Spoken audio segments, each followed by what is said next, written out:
আজকের ক্লাসটা আপনাদের সবার অনেক অনেক হাইলি রিকোয়েস্টেড একটা ক্লাস। আপনারা আমাকে অনেকদিন ধরে বলছেন যে আপু, আমরা ফার্মেসিতে বা ওষুধের দোকানে কিভাবে ইংরেজিতে কথা বলতে পারি সেটা নিয়ে একটা ক্লাস করুন। সো আজকের ক্লাসে এই জন্যই আমি আপনাদেরকে শেখানোর চেষ্টা করব যে কিভাবে আমরা খুবই সহজে ইংরেজিতে ফার্মেসিতেও কথা বলতে পারি। একদম সিম্পল একটা সেন্টেন্স দিয়ে শুরু করি, ঠিক আছে? সো মনে করেন আপনি ফার্মেসিতে গেলেন, আপনাকে একদম প্রথমে কি দেখানো লাগবে? আপনাকে হয়তো বা দেখানো লাগবে আপনার প্রেসক্রিপশন অথবা আপনার ডক্টরস নোট। খেয়াল করে দেখবেন একটা বাক্য ইউজ করে কিন্তু আপনি দুটো শব্দই ব্যবহার করতে পারেন। প্রথমত, hello, here is my dash. এখানে ড্যাশে আপনি প্রেসক্রিপশন বসান অথবা আপনি ডক্টরস নোট বসান। অনেক সময় কিন্তু বিদেশে খেয়াল করে দেখবেন স্পেশালি যে প্রেসক্রিপশন না বলে ডক্টরস নোটও বলা যায়। ডক্টরস নোট মানেও কিন্তু প্রেসক্রিপশন। সো আপনি যদি আপনার প্রেসক্রিপশনটা দিন বা দিতে চান, দেখাতে চান তাদেরকে, তখন কিন্তু আপনি এই সেন্টেন্সটা বলতে পারবেন যে hello, here is my prescription. So এটা বলে আপনি আপনার প্রেসক্রিপশনটা তাদেরকে দিবেন। এখন মনে করেন যে আপনি প্রেসক্রিপশন না দিয়ে জাস্ট ডিরেক্টলি কোনো ছোটখাটো হেলথ রিলেটেড সমস্যার কথা বলতে চান, বা মনে করেন আপনার একটু ঠান্ডা লেগেছে, একটু চোখে অ্যালার্জি হয়েছে, এই ধরনের সমস্যাগুলোর ওষুধ কিন্তু আমরা ডিরেক্টলি ফার্মেসিতে গেলেই অনেক সময় পেয়ে যায়। সো সেইটা যদি আপনি একটা বাক্যের মাধ্যমে বলতে চান, তখন আপনি বলতে পারেন হয়তোবা, can you give me some medicine for dash.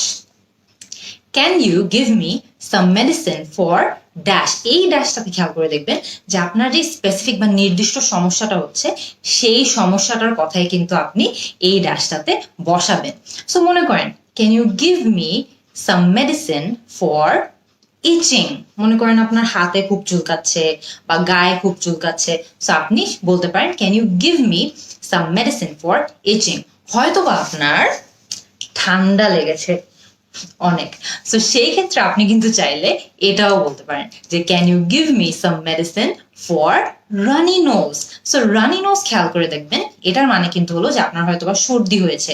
আপনি চাইলে কোল্ডও বলতে পারেন, can you give me some medicine for a cold. So cold, runny nose দুটোরই অর্থ হলো যে আমার ঠান্ডা লেগেছে বা হয়তো আমার সর্দি হয়েছে, এই কারণে আমার ওষুধ প্রয়োজন। আপনি কি আমাকে সেই ওষুধটা দিতে পারবেন? আপনার মনে করেন চোখে একটু অ্যালার্জি হলো, তাহলে কিন্তু সেই ক্ষেত্রে আপনি জাস্ট কোল্ড বা রানি নোজের বদলে এই জায়গাটাতে বসিয়ে দিবেন eye allergy. Can you give me any medicine for an eye allergy? হয়তোবা আপনার এই কোনো সমস্যা নেই, আপনার হয়তোবা একটু গায়ে ব্যথা, হাতে ব্যথা হতে পারে, পায়ে ব্যথা হতে পারে, জাস্ট একটা হয়তো হালকা একটু ব্যথা আছে আপনার শরীরে, সেই কারণে আপনার একটা ওষুধ প্রয়োজন। তখন আপনি তাদেরকে বলতে পারেন, can you give me any medicine or some medicine for some mild pain. Mild pain কথাটার অর্থ হলো যে আমার অল্প একটু গায়ে ব্যথা আছে, আমাকে কি সেটার জন্য কোনো ওষুধ দেওয়া যাবে নাকি? So can you give me some medicine for mild pain. এখন মনে করেন যে আপনার নির্দিষ্ট কোনো ওষুধ দরকার, সো আপনি ডিরেক্টলি কিন্তু কোন ওষুধ লাগবে সেটাই জিজ্ঞেস করতে পারেন। কিভাবে? Do you have any dash. Do you have any paracetamol, অথবা do you have any Orsaline.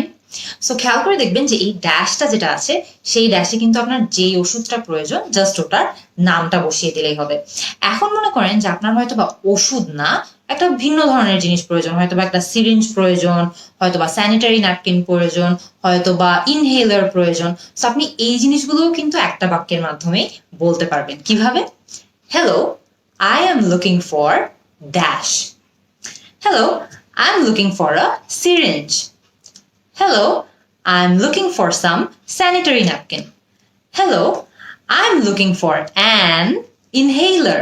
So খেয়াল করে দেখবেন যে প্রত্যেকটা শব্দ, এক একটা শব্দের আগে কিন্তু এক এক ধরনের আর্টিকেলও বসছে। কিছুর আগে আমি আ বলছি, কিছুর আগে অ্যান বলছি, কিছুর আগে সাম বলছি।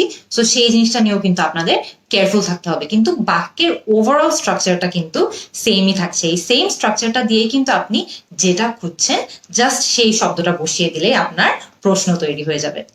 এখন মনে করেন যে আপনার যা যা ওষুধ কেনা দরকার ছিল বা যা যা কেনাকাটা ছিল সবগুলোই মোটামুটি শেষ। এখন আপনি আপনার বিলটা জানতে চাচ্ছেন বা কত টোটাল বিল এসেছে সেটা জানতে চাচ্ছেন। সো আপনি এটাও কিন্তু জাস্ট একটা প্রশ্নের মাধ্যমেই জেনে ফেলতে পারেন। সেটা কি? What is the total dash. What is the total bill, what is the total amount, অথবা what is the total payment, so খেয়াল করে দেখবেন বিল হোক, অ্যামাউন্ট হোক, পেমেন্ট হোক, আপনি কিন্তু সহজেই এই একটা প্রশ্নের মাধ্যমে জাস্ট আপনার যেই শব্দটা মনে থাকে, বিল, অ্যামাউন্ট, পেমেন্ট, যেটা মনে থাকে সেটা ইউজ করে আপনি কিন্তু আপনার টোটাল অ্যামাউন্ট বা টোটাল পেমেন্ট সম্পর্কে জানতে পারবেন। আবার অনেক সময় এমন হয় না যে আমাদের এই জিনিসটা জানা লাগে যে আমরা একটা ওষুধ কি খালি পেটে নিতে পারবো নাকি, বা ওষুধটা কি ঘুমানোর আগে নিতে হয় নাকি, বা ওষুধটা কি ব্যায়ামের আগে নিতে হয় নাকি, বা একটা ওষুধ কি দিনে একবার খেতে হয় নাকি। সো এই ধরনের যে কোনো প্রশ্ন যদি আপনার মনে থাকে যে এই ওষুধটা কি টাইমে আমাদের জন্য নেওয়া ঠিক হবে, তখন কিন্তু সেটাও আপনি খুবই সহজে ইংলিশে জিজ্ঞেস করতে পারবেন। কিভাবে? Is it okay to take this dash. Is it okay to take this before exercising, মানে এটা কি ব্যায়ামের আগে নিলে ঠিকঠাক আছে। Is it okay to take this on an empty stomach, মানে এটা কি খালি পেটে খেলে ঠিক আছে। Is it okay to take this before sleeping, এটা কি ঘুমানোর আগে নিলে ঠিক আছে নাকি। Is it okay to take this once a day, মানে এই ওষুধটি কি দিনে একবার খেলে ঠিক আছে নাকি। সো খেয়াল করে দেখবেন যে আপনি জাস্ট আপনার সিচুয়েশন ওয়াইজ ওয়ার্ডটা ফ্রেজটা এখানে বাক্যটিতে বসিয়ে দিলেই কিন্তু আপনার সেন্টেন্সটা তৈরি। যে আপনার যদি খালি পেট নিয়ে প্রশ্ন করা থাকতে হয় তাহলে আপনি সেভাবে বলবেন যে is it okay to take this on an empty stomach. আপনার যদি ঘুমানোর আগে খেলে ঠিক হয় নাকি, আপনি বলবেন is it okay to take this before sleeping. So আপনি জাস্ট আপনার সিচুয়েশনের জন্য যেটা পারফেক্ট সেটা এই ব্ল্যাঙ্কটাতে বসিয়ে দিলেই কিন্তু আপনার সেন্টেন্সটা বা প্রশ্নটা রেডি হয়ে যাবে। সো এই কিন্তু আমাদের ওষুধের দোকানে অনেক ধরনের ডায়লগ প্র্যাকটিস করা হয়ে গেল। আপনারা কিন্তু আমাকে এখনই কমেন্ট সেকশনে জানাবেন যে ওষুধের দোকানে আর কি কি ধরনের ডায়লগ আমাদের ইংরেজিতে বলা লাগতে পারে। আমি কিন্তু আপনাদের অ্যান্সারের অপেক্ষায় থাকবো। See you in the next class.